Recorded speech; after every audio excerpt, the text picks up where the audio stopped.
Are you sick and tired of always losing on the nuclear wasteland map? Do your friends make fun of you when you tell them you can't beat amalgamation? Do you have existential fears of Nietzsche's will to power being the reality of your life, crushing you under the weight of the obligation and circumstance that has led to the never-ending cycle of the reality of when you will toil off this mortal coil? Well, toil no more. I'm here to give you all of the super secret tips and tricks the rich are keeping from the proletariat that keep them from triumphing in Tower Defense Simulator's nuclear wasteland map mega server. Welcome back, Bacon Hairs, for the second installment of my TDS Nuclear Wasteland Triumph series. Today I'll be showing you how we single-handedly conquered the map without using a single gold tower. Impossible, I know. But it's true, and I will tell you what to do. But if you're struggling, I'll give you a clue. Let's give it a shot. I'll show you the best strategy that I got. Harrison will show you how to win the day, but you could probably do it in another way. Just listen to what I have to say and everything will be okay.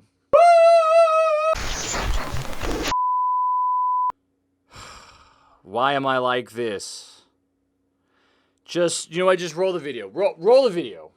Please just do me a favor and forget everything you've seen so far in this video. This is all that really matters. So we're just going to pretend like this is the beginning of the video. Welcome, guys, to my second ever YouTube video covering the Polluted Wasteland map mega server without gold towers. So, yeah, let's go ahead and jump right into it. As always, we're going to go ahead and start out with the YouTube shout outs. Thank you so much to everybody who comes to the stream. You guys are so incredibly supportive. I would not be here without each and every one of you. So from me to you, much love, homies. We're gonna go ahead and read the names now. We got Just Clean Dan showing up at level 20. Nice, Dan, good job. Mecha Mage 123 doing whatever that dance is. Phoenix D1 just chilling in the chair. Dan jumped there. Torn Awesome 786. Noxia, Lida Sizzles, doing the Russian, I guess that is. Awesomeness 1002, Dabin, Cisco 100, the man that always lags out, and the one and only Dr. Hot Dude doing the dance that she's known for. Rui back here chilling, drinking some hot chocolate in the lobby, showing support, but didn't actually go in and do the mission with us.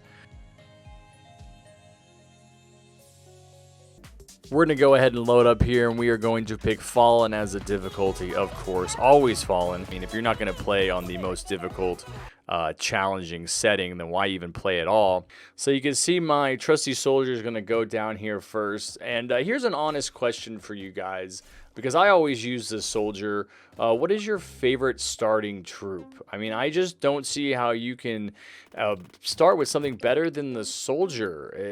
I don't use it for the whole game, but for like the first 17 waves is pretty good at holding his own. He's got hidden detection, which comes in super helpful around wave 13, as you guys know.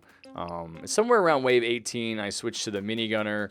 So, yeah, I guess I do use the soldier for about half the map, but about half the match, but it is the easy half. So let me know in the comments below what you guys use for your first troop. I know different people have different strategies. Some people like to some people like to farm. A lot of people I play with like to farm first. So the soldier's an easy one for me to throw down to counter those early zombies. But I don't know, man. I haven't played, like you guys know from my other video, I've only been playing for a couple of months, so maybe there's something that is better that I don't know about. But I prefer starting with the soldier, throwing down some farms after I put the soldier down, going back and forth with those, and then trying to upgrade to the mini by probably wave 17. All of the troops that you're going to see in the game that we are playing now, you're going to be able to pick up in TDS today, as long as you're level 75.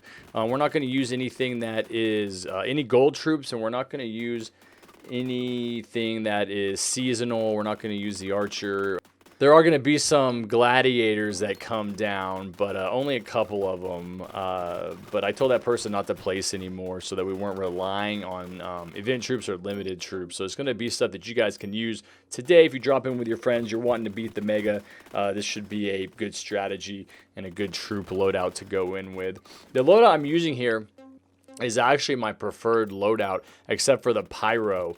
I actually use the turret instead of the pyro most of the time. I should actually do a video about that, about the towers that I use and why I use them. I just feel like it's really the perfect loadout to counter any enemies that we come across. I mean, the commander buff is a must, honestly. The commander is like a drug, because once I started using him, I just couldn't stop. He has like an insane 25% buff at max. Plus, he can double the fire rate of the troops that he's buffing when you do call to arms. He just comes in clutch so often because with that 25% buff, that's like having another 1 troop for every 4 troops. So, you know, if you've got 4 minigunners down that he's buffing, that's like having a 5th minigunner down. And we actually played a Polluted Wasteland mega map today, and we didn't use a whole lot of outlaws, and we completely ran out of ground space. I mean, there just was physically no more space to place troops on the ground, even though I had probably 10 more troops that I could have used because we had so many people in the server. I think we had a full server of 8. So with the commanders sprinkled in there, it's like getting more ground troops in than you can physically fit sometimes. Oh no, it's Amalgamation-tron. Whatever will we do? Freaking noob. As you can see, even without the golden troops, we kill it without much issue. You just gotta have dim outlaws, boy. Those guys come in clutch, and the commander buff just makes it too easy. So I'd say that's what we relied on pretty heavily here. So you can see the other troops that we used here. There's some Rocketeers down. Personally, I don't care much for the Rocketeer. When I first got it unlocked, I used it a decent amount. You can only place 5, I believe, which is the limit for the turrets as well. The Rocketeer just didn't have the kind of fire rate that I like, and you've got to level them all the way up to max to really have them hit hard, which is really the same for the turret. But I don't know, man. I just didn't feel right using the Rocketeer. I mean, I guess on the surface there's a lot of similarities to the turret, which I prefer. But I've actually got to research the exact DPS differences and see what the fire rate differences are. And I have had some people say that Rocketeers are OP, but personally, I just prefer the turret. I actually think I only ended up using 1 pyro, so I really didn't even need to bring it in. And that feels bad because I could have done more damage overall, helped the team out more, but it just goes to show that this map isn't really as hard as people make it out to be. And I'm not gonna lie, I don't think they should have nerfed Amalgamation. Yes, it was more of a challenge with the health buff, but that was the whole freaking point. You don't have to release new towers or new maps to make the game more exciting. Simply introducing a new mechanic like the variable healing is enough. And of course people are going to complain about it. People always complain. The same way I'm complaining about people complaining. The change would have required people to look at their towers and ask if they were effective on this map, and maybe the answer was no. So they wouldn't have been able to bring in their airplanes. I mean, oh well, who even uses the freaking airplanes anyway? I like the change with Amalgamation being able to heal itself because that adds a different element to the game, which requires me to strategize. It would be really cool, on a side note, it would be really cool if there were some type of challenges worked into the game. Like you could get extra coin per mission if you did certain things, if you used certain turrets, or if you did a certain amount of damage. One thing I would really love to see is a damage leaderboard. I swear, and I'm maybe a little biased here, but I swear I'd be at the top of that bad boy every time. That would be my goal. My goal would be to beat my teammates as far as dealing damage. I think it would add a fun little competitive element to the match. But it would also help to expose those people who are not really contributing to the team. I'd like to know who in these matches that I play with don't really do anything. I mean, there's a lot of people that love to farm so they can get in their more expensive troops later on, but still think that there's some strategies that work better than others. Really, it's about looking at my own strategy and seeing how much damage I'm dealing. That would be something I would really appreciate from the devs. Would be like maybe during the game you could look and see who's done, you know, what damage, or at the end it would give you a leaderboard. That would be actually pretty awesome. As you can see here, my strategy for beating Mega Polluted Wasteland is really just to spam outlaws and minis, sprinkle in some commanders and military bases, leave it in the oven at 345 for 30 minutes, and removed when fully baked. So that's it for this video. One recommendation I want to make is that you guys go ahead and join the Tower Defense Simulator Discord server. There's so much happening in there. It's really a great place to be if you enjoy Tower Defense Simulator. I've only been in there for about a week, and I've gotten so much insider information. It's crazy. This is not an ad. Just to make that clear, this is just my own personal opinion. I think the devs have done an amazing job with the game, with building this community. I'm so glad to be a part of it.